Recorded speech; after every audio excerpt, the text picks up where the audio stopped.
Hello, ഓണത്തിൻ്റെ cleaning ഒക്കെ എല്ലാവരും തുടങ്ങിയിട്ടുണ്ടാവും അല്ലേ? ഞാനും ഇന്നു മുതൽ തുടങ്ങിയിട്ടുണ്ട് കേട്ടോ. ഞാൻ ഇപ്രാവശ്യം മേലെയാണ് ആദ്യം വൃത്തിയാക്കുന്നത്. നമ്മളെ മേലെയുള്ള ബെഡ് വൈറ്റ് കളർ ആയതുകൊണ്ട് തന്നെ അതിൻ്റെ മേലെ പൊടിയും വണ്ണാമലയും ഒന്നും വീഴണ്ടെന്ന് വിചാരിച്ച് ഞാനൊരു ബെഡ്ഷീറ്റ് വിരിച്ചു കൊടുക്കുന്നുണ്ട് കേട്ടോ. അതിനുശേഷമാണ് എല്ലാം തുടങ്ങിയത്.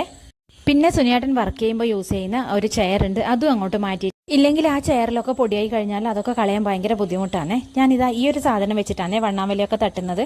ഇതിൻ്റെ പേരെന്താന്നുള്ളത് ഞാൻ മറന്നുപോയി കേട്ടോ. ഇതിനുള്ള ഒരേ ഒരു ഡ്രോബാക്ക് എന്താന്ന് വെച്ചാൽ ഇത് ഭയങ്കര വിലക്കുറവാണ്. അതുകൊണ്ട് തന്നെ ഇത് നമ്മൾ വിചാരിച്ച വശത്തേക്കൊന്നും ആയിരിക്കില്ല കേട്ടോ പോകുന്നത്. വണ്ണാമലയൊക്കെ തട്ടിയതിന് ശേഷം കട്ടിലൊക്കെ കുറച്ച് മുന്നോട്ടേക്ക് പിടിച്ചിട്ട് ഞാൻ വേഗം ജനൽ വൃത്തിയാക്കാന്ന് വിചാരിച്ചു കേട്ടോ. ജനലിലൊന്നും പിന്നെ അങ്ങനെ പൊടിയും അഴുക്കൊന്നും ഇല്ല കേട്ടോ. എന്താന്ന് വെച്ചാൽ ഞാൻ കർക്കിടക സംക്രമത്തിനും പിന്നെ ചിങ്ങമാസം തുടങ്ങുമ്പോഴുള്ള ആ ഒരു സംക്രമത്തിനൊക്കെ വൃത്തിയാക്കിയിട്ടുണ്ടായിരുന്നേ. അതുകൊണ്ട് അങ്ങനെ ഒരുപാട് പണിയൊന്നുമില്ല ഇതൊന്നും ക്ലീൻ ചെയ്യാൻ വേണ്ടിയിട്ട്.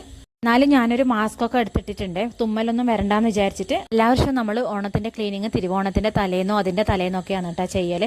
അങ്ങനെ ആകുമ്പോൾ എന്താന്ന് വെച്ചാൽ ഭയങ്കര ഹെക്റ്റിക് ആവുകയും ചെയ്യും, നമ്മൾ വല്ലാണ്ട് വീണ് പോകുന്ന പോലെ തോന്നും. അതുകൊണ്ട് തന്നെ ഞാൻ വിചാരിച്ചു ഇപ്രാവശ്യം ഏതായാലും കുറച്ച് നേരത്തെ ക്ലീനിങ് ഒക്കെ തുടങ്ങാം, എന്നാലും എല്ലാം നമുക്ക് പതുക്കെ പതുക്കെ ചെയ്ത് തീർക്കാലോ. പിന്നെ നമുക്ക് അങ്ങനെ ക്ഷീണം പിടിക്കുകയില്ലല്ലോ. അങ്ങനെ ഞാൻ ഒന്നാമത്തെ ജനൽ തീർത്ത് രണ്ടാമത്തെ ജനലിന്റെ അടുത്ത് എത്തിയിട്ടുണ്ട് കേട്ടോ.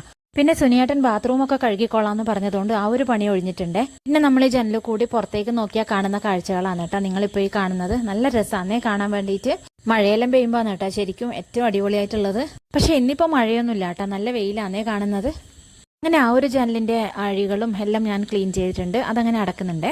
ഇനിയിപ്പോൾ അടുത്തത് ഈ ഒരു ടേബിളും കപ്ബോർഡും ഒക്കെയാണ് കേട്ടോ ക്ലീൻ ചെയ്യാൻ വേണ്ടിയിട്ടുള്ളത്. പിന്നെ ഇതിലങ്ങനെ പൊടിയൊന്നുമില്ലേ, കാരണം എന്താ വെച്ചാൽ ഡെയിലി സുനിയേട്ടൻ വന്ന് വർക്ക് ചെയ്യാൻ വേണ്ടി ഇരിക്കുന്നതിന് മുൻപ് എവിടെയൊക്കെ ഒന്ന് തുടച്ച് വൃത്തിയാക്കുന്നത് കൊണ്ട് അങ്ങനെ ഒരുപാട് അങ്ങനെ പൊടികളോ അങ്ങനെയുള്ളതൊന്നും ഇല്ല കേട്ടോ. പിന്നെ അതിൻ്റെ ഉള്ളിലാണെങ്കിൽ അങ്ങനെ കാര്യമായ സാധനങ്ങളൊന്നും ഇല്ലാത്തതുകൊണ്ട് തന്നെ ഉള്ളിൽ അങ്ങനെയൊന്നും ക്ലീൻ ചെയ്യാനില്ല കേട്ടോ. പുറത്തൊന്ന് വെറുതെ ജസ്റ്റ് ഒന്ന് തുടച്ചതേ ഉള്ളൂ. പിന്നെ അടുത്തതെന്ന് വെച്ചാൽ നമ്മുടെ കട്ടിലാണ് കേട്ടോ. കട്ടിലിൻ്റെ ആ ഒരു അഴികൾ പോലെയുള്ള ആ സ്ഥലത്ത് നല്ല പൊടിയുണ്ടായിരുന്നേ.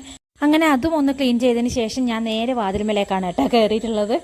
അങ്ങനെ ഡോറും കട്ടിലയും ഒക്കെ ഒന്ന് തുടച്ചതിന് ശേഷം അടുത്തത് അടിച്ചു വരലാണ് കേട്ടോ. ഇന്ന് പിന്നെ അടിച്ചു വരുന്നേ ഉള്ളൂ കേട്ടോ. തുടക്കുന്നതൊക്കെ എല്ലാം കൂടി ഒന്നിച്ച് മാത്രമേ തുടക്കുള്ളൂ, താഴെയും മേലെയൊക്കെ ഒന്നിച്ച് തുടക്കാമല്ലോ. പിന്നെ കട്ടിലിന്റെ അടിയിലൊക്കെ ചൂല് വെച്ചിട്ട് അടിച്ചെടുക്കുന്നുണ്ട് കേട്ടോ.